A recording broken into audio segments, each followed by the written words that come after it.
Good, beautiful Monday morning. What's going on, good people? Today is Monday, December 8th, 2025. The time is 9:07 a.m. Eastern Time. And you're back on with another episode I like to call Monday Morning Quarterback. Get down with Big Ron Brown, Big Kush King. Kush is all the same. Just here talking about sports recaps in college football, conference championship weekend in college football playoff selection bracket was posted. There were some surprises. Teams felt like they should have got in. They didn't get in, and led to one big announcement of one team not even going to play in a bowl game, which we will definitely get into that later, get into some NFL scores, and also get into some hard in the paint guys that went hard in the paint in the NBA and association known as the NBA. But let's get into it real quick. Conference championship weekend in college football. Big time conference championship games that led to some selections in the college football playoff. First and foremost, Tulane get the win over North Texas, 34-21 in the American Athletic Championship Conference game. James Madison beat Troy 31-14. They became the Sun Belt champs. Texas Tech defeated BYU 34-7. Their first conference championship outright, I believe, since 1954. First time they won a conference championship game since 1954. So congratulations to them. Georgia in a beatdown of Alabama. Tears roll. There was no tide rolling that day. Beat down Alabama 28-7 to become the SEC champs. Duke took down Virginia in overtime 27-20. Even though a lot of people didn't feel like Duke should have been in the championship game because they had 5 losses. But they were undefeated in ACC play, and it just goes to show why they deserve to be in the championship game. They beat Virginia 27-20 to become the ACC champs.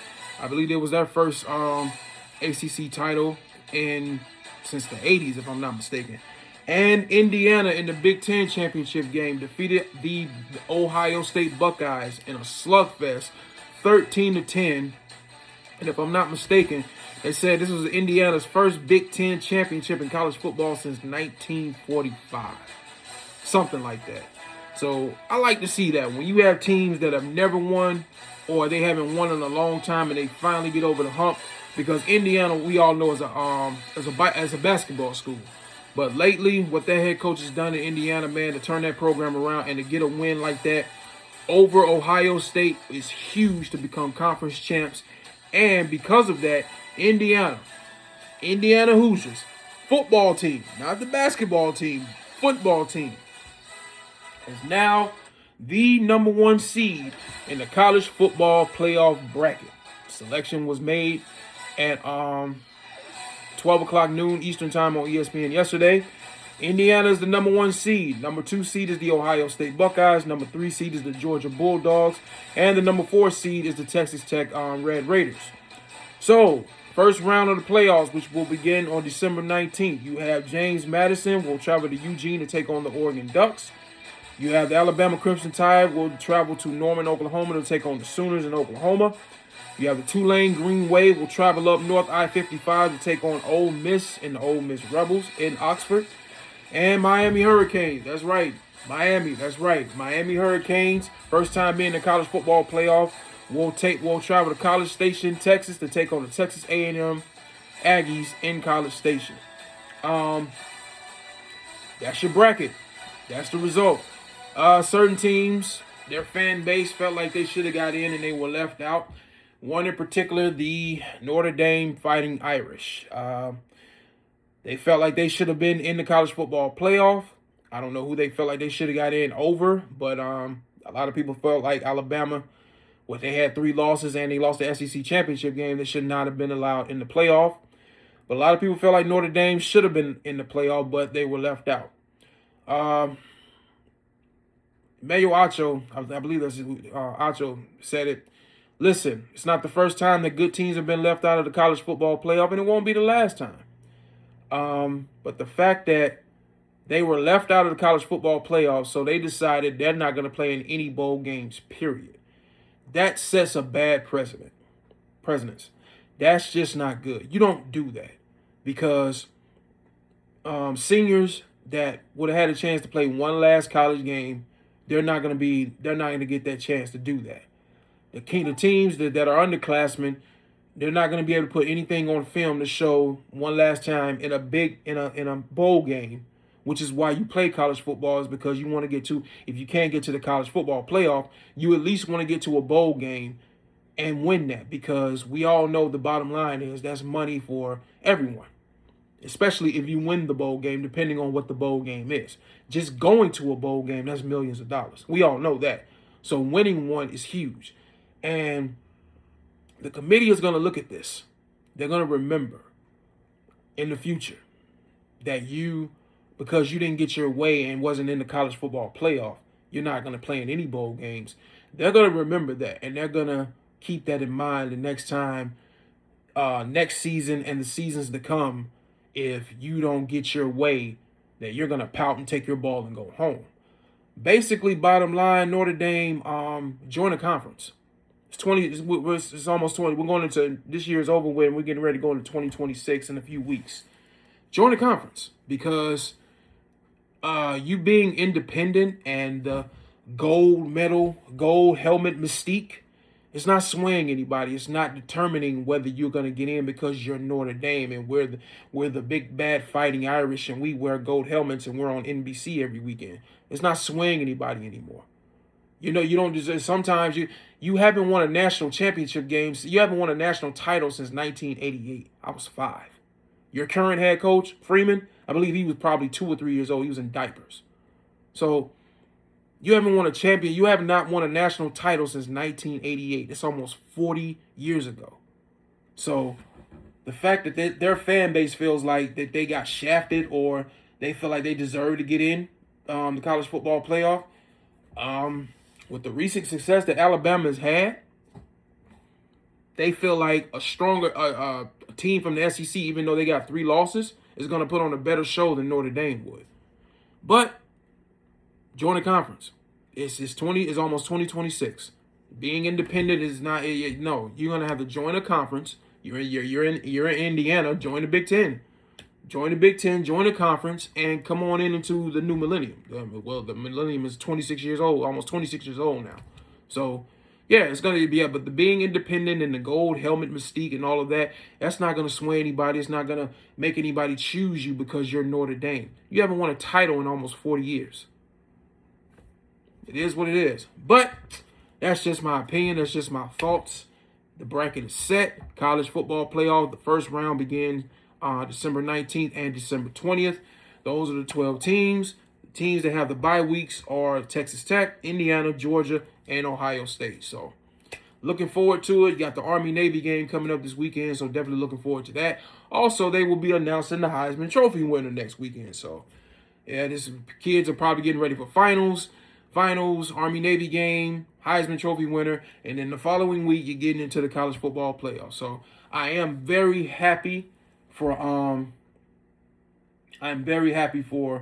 James Madison, and I'm happy for Tulane, because this is what this is for, the college football playoff. This is what March Madness, people love March Madness for, because it's those teams that you don't expect that get in and shock everybody. That's why you love March Madness. That's why March Madness, for those 2 or 3 weeks, you can't get enough of it, because you know there's going to be a team that you weren't expecting that was probably the lowest seed, or the lowest of lowest seeds that you could possibly imagine, and they get in and shock everybody. And Tulane and James Madison probably won't make it past the first round because of the level of competition and the talent on the other teams. I'm just hoping they make it a good show. They put up a competitive effort, and it's not a blowout. If it's not a blowout, that's a win, because that shows that they deserve to be there. Now, James Madison and Tulane both get blew out 70-3, then yeah, that's bad. I'm just hoping that it's a competitive game. And if either one of those schools, if not both of those schools, pull up the upset and win and advance, win-win, because it shows that conference championship games matter. Head-to-head matchups matter. Because I don't care if it was the very first game of the season in August when it was still summertime. The team was on your schedule. They beat you. And if you have the same record at the end of the season, same amount of losses, and they beat you in head-to-head matchup, they deserve to get in over you. If this team is a conference championship team and they only have 1 or 2 losses and they've proven themselves in their conference, all they can do is play the team that's in front of them. That's all they can do. You play the team that's in front of you. You can't control their level of talent, and their level of skill is not your problem. It's not your concern. You can only play the team in front of you, and if you beat them and you become a champion, and you made it to and you crack the top 25, even possibly the top 15, you deserve to go. And I hope either more conference champions get selected. My personal opinion, they're going to have to increase this by more teams. 16 teams is going to get increased, because if the success of James Madison and Tulane win in the first round, it's going to be like other conference champions are going to be like, they can get in there and do it. Why can't we? They're going to increase it to more teams. But you just hope and pray that those lower tier conferences that are not a part of the big 4, big 5 conferences, they put on a good show. And if they win, it's justified. Anyway, let's get into the pros. Let's get into the NFL. Big games that took place in the NFL this past weekend. So let's jump right into it. My Dallas Cowboys last Thursday night went up to Detroit. A game that both teams needed. Both teams desperately needed it badly. But the Lions came out roaring. They were at home, and they showed that they wanted it more than the Cowboys. So the Detroit Lions get the win, 44-30. Story of the game for the Cowboys: Prescott had 376 yards, 1 touchdown, 2 interceptions. Javonte Williams, 67 yards, 1 touchdown. He eclipsed 1,000 yards rushing for the first time in his career. Congratulations to him with the injuries and setbacks that he's had. For him to crack 1,000 yards, good for him. CeeDee Lamb had 121 yards receiving. He left the game with a concussion. You put on Instagram that he's okay. He appears to be okay, but of course he's going to have to go through concussion protocol, probably for the remainder of this week before it's determined if he's going to play Sunday against the Vikings. And Ryan Flanoy has been a surprise. He had 115 yards receiving and a touchdown for the Cowboys. Story of the game for the Lions: Goff had 309 yards, 1 touchdown. Montgomery had 60 yards, 1 touchdown. Gibbs had 3 rushing touchdowns. And Tasala had 1 touchdown. And the Detroit Lions defense had 5 sacks against Prescott. So while they're mathematically not out of the playoff hunt, that loss definitely hurt. And Detroit pretty much controls their own destiny. So they get a huge win over the Cowboys, 44-30. Dolphins take down the Jets 34-10 in East Rutherford, New Jersey. Story of the game for the Dolphins: Tua had 127 yards, 1 touchdown. Wright had 107 yards rushing and a touchdown. Achane had 92 yards rushing and a touchdown. And Waddle had 50 yards receiving and a touchdown. Story of the game for the Jets: Cook had 163 yards passing, 2 interceptions. Hall had 43 yards, and Taylor had 51 yards receiving. So Miami go up to New York and get a win over the division rival Jets. AFC North slugfest. Pittsburgh Steelers go into Baltimore and get the win over the Ravens, 27-22. Story of the game for the Pittsburgh Steelers: old man Aaron Rodgers had 284 yards, 1 touchdown. He also had a rushing touchdown, showing he still can get in the end zone. It was about 5 or 6 yards, but man got in. Gainwell had a rushing touchdown. Metcalf had 7 receptions for 148 yards, and Warren also had a receiving touchdown. Story of the game for the Ravens: Lamar Jackson 219 yards, 1 touchdown, 1 pick. Derrick Henry had 94 yards rushing. Flowers had 124 yards receiving, and Likely had a receiving touchdown. That game was huge because both teams came in 6-6. Pittsburgh, with that win, pretty much still is in the leading to win that division, while Baltimore, because of injuries and everything that's happened, their season is spiraling. And I believe Pittsburgh pretty much controls their own destiny. If they win out, they're probably going to be the division champs. So, huge win for the Steelers, 27-22. The Saints get a surprising win in Tampa yesterday, 24-20 over the Tampa Bay Buccaneers. Story of the game for the Saints: Shaw had 144 yards, 1 interception. Neal had 70 yards rushing and a touchdown. Shaw also had 55 yards rushing. He led this 55 yards rushing, and he had 2 rushing touchdowns. So good showing for him. Story of the game for the Bucs: Mayfield had 122 yards, 122 yards passing, 1 touchdown, 1 interception. Irving had 55 yards and a receiving touchdown, and Godwin Jr. had 55 yards receiving. The Bucks definitely, they needed that win, even though I believe they still are leading the NFC South, but it's not by much because Carolina, I believe Carolina had a bye week, but they're right there with them. But the Saints to go into Tampa and get that huge win for them, that's definitely a boost for their season. But Tampa definitely needed that game. They needed that game, especially being at home. Jacksonville Jaguars get the win over the Indianapolis Colts, 36-19. Story of the game for the Colts. Indiana Jones, Daniel Jones was injured, tore his Achilles. He's pretty much done for the remainder of the season, and he's going to have surgery. It's a shame because he was having a comeback of the ages considering how his career ended in New York. And he's pretty much done. Achilles, that's a serious injury. Leonard came in for him, had 145 yards passing and 1 interception.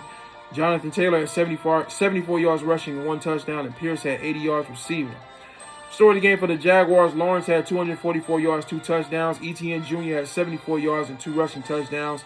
Patrick and Myers both had a touchdown catch apiece. So Jacksonville is staying afloat of the AFC South, but a huge win over the Colts. Just don't know how it's going to turn out for the Colts now that Jones is done for the year. Battle of the quarterbacks in the AFC. Tennessee Titans get the win over the Cleveland Browns 31-29. Story of the game for the Titans, Ward had 117 yards passing, 2 touchdowns, 1 pick. Tony Pollard, TP, former Cowboy, had 161 yards rushing, 2 touchdowns. He had a very good day yesterday. Dyke and Iowa Maynard, hope I'm saying his name right, both had a TD catch for the Titans.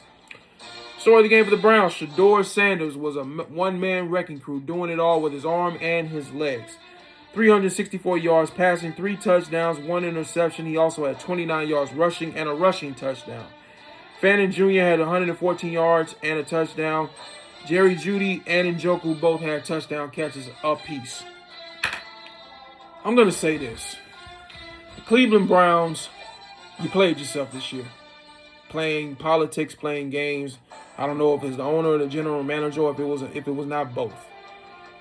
If you would have started Shedeur Sanders from the jump and not putting in Flacco, which you trade him anyway because you knew he wasn't going to give you much. He wasn't going to give you much. And Dillon Gabriel didn't do anything worth talking about. If you would have played Shedeur Sanders from the very beginning, from game number 1, and established him as the number 1 quarterback, who knows how differently this season would have went for the Cleveland Browns. They could have very well been in the playoff hunt. Shedeur Sanders has showed enough with his arm and his leg that he is the quarterback. He should be your quarterback going forward. Period. There's nothing else to even talk about. He should have been in the top 3 of drafts right behind Travis Hunter and Cam Ward. He should have been starting from day 1. It was evident. It was evident from the very first preseason game that he played in against the Carolina Panthers. The entire fan base wanted him. The entire city of Cleveland is behind this kid. He should have been starting from day 1. And the fact that you played these games and played politics, the owner, general manager, coach, whoever, because all 3 of you you're one and the same. You all have to answer to each other. You all are in this together. COO, CEO, and the owner, whatever. You should have had Shedeur Sanders playing from day 1. He should have been the starter. It's evident. He can play the game. The pedigree, the bloodline. He's produced high school, Jackson State, Colorado. The kid is a winner. He can play the quarterback position. And you have weapons.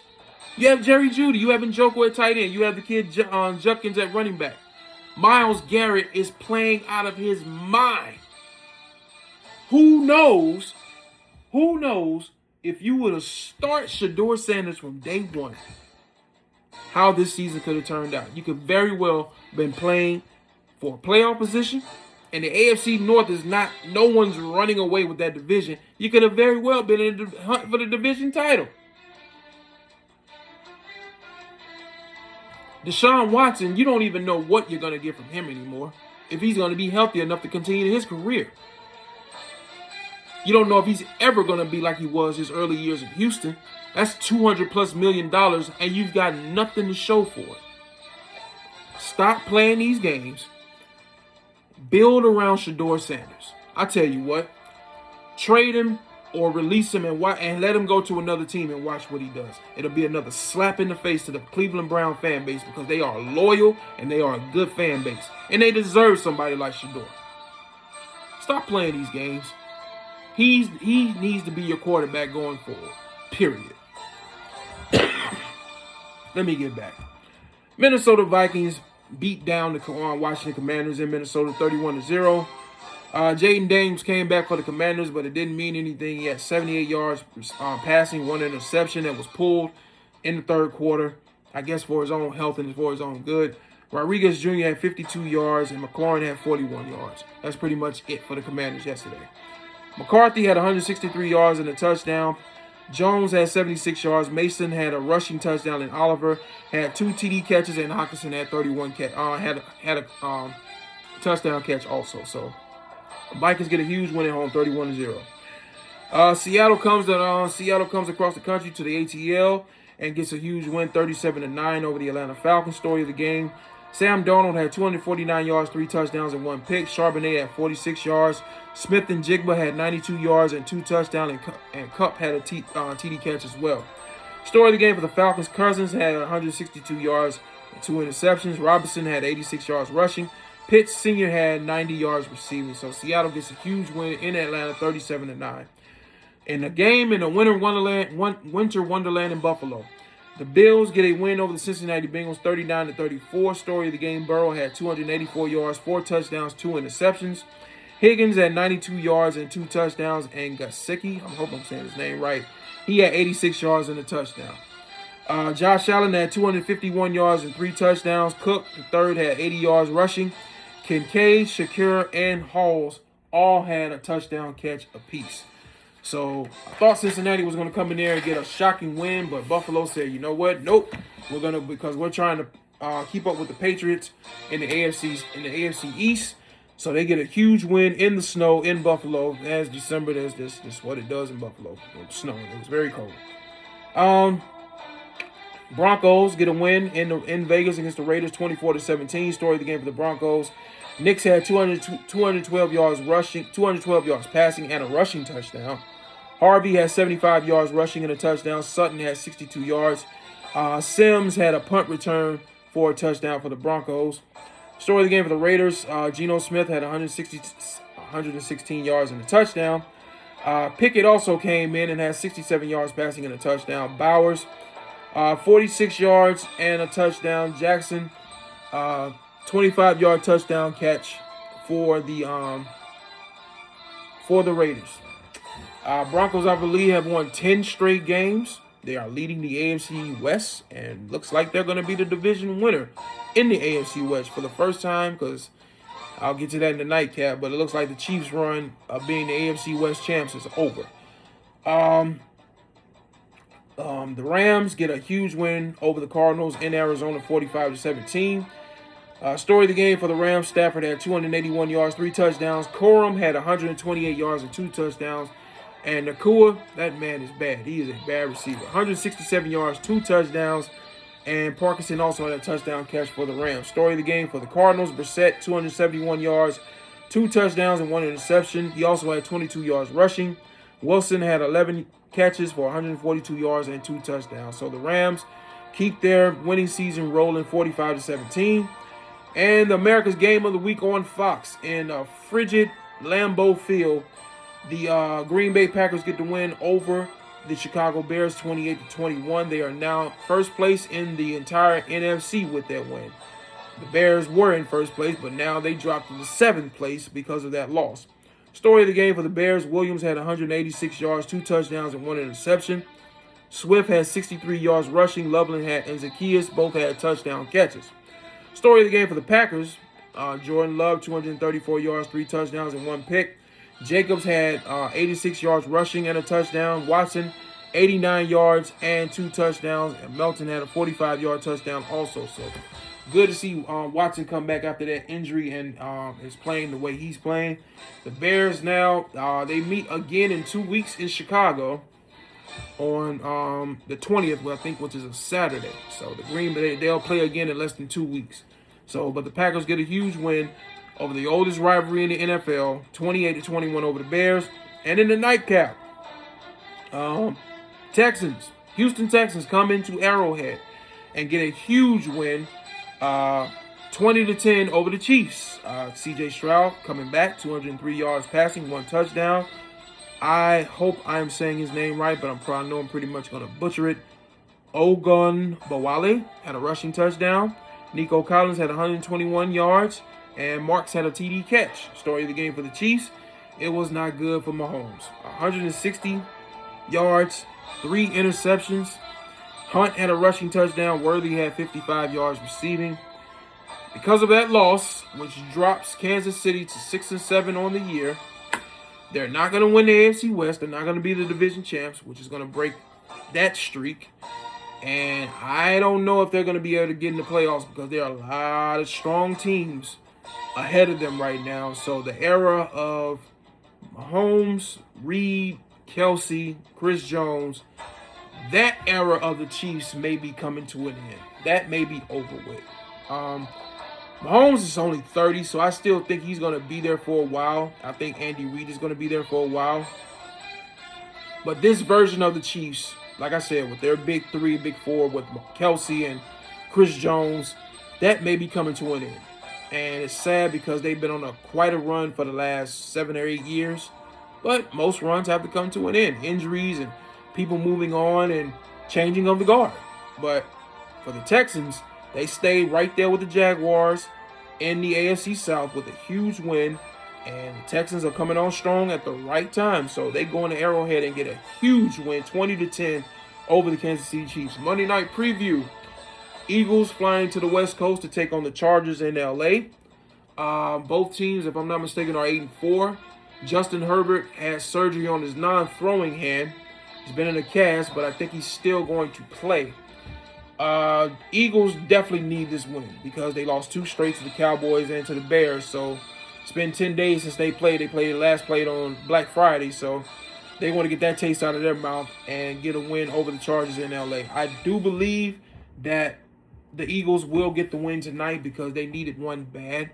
Because if they don't, that'll be 3 straight losses. And the talk of can Dallas come and keep coming and win the division? If the Eagles keep losing, you're leaving that door open for my Cowboys. Even though we lost against the Lions, if you keep losing, you're leaving that door cracked. And all I'm saying is if you keep losing and Dallas finds a way to get on a run again, who knows? But I think the Eagles will get a win tonight. They're going to come out with a sense of urgency because they know that'll be 3 straight losses. And you coming back to Philadelphia with another loss, it will not be pretty on Philadelphia Sports Radio. I can tell you that right now. Switch to the association known as the NBA guys that went hard in the paint on Sunday. Jalen Brunson had 30 points and 9 assists. Jaylen Brown had 30 points. Brandon Ingram had 30 points. Jamal Murray, 34 points. Nikola Jokic is the walking stat line that he is.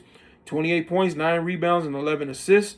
Luka Doncic had a triple-double last night. The Lakers played in Philly against the Sixers. He had 31 points, 15 rebounds, and 11 assists. And old man LeBron James, King James himself, so he still got plenty tread on the tires, plenty gas left in the tank. He had 29 points. It's amazing that man will be 41 in less than 2 or 3 weeks, and he's still balling out of control. It's just amazing. So those are the guys that went hard in the paint association in the NBA. That's another segment of Monday Morning Quarterback. I will be posting this to my YouTube page, DBridge45. So subscribe to the channel, like the videos, give me your feedback, let me know what you think. I will talk with you guys later. Until then, stay safe. Have a good one. Peace.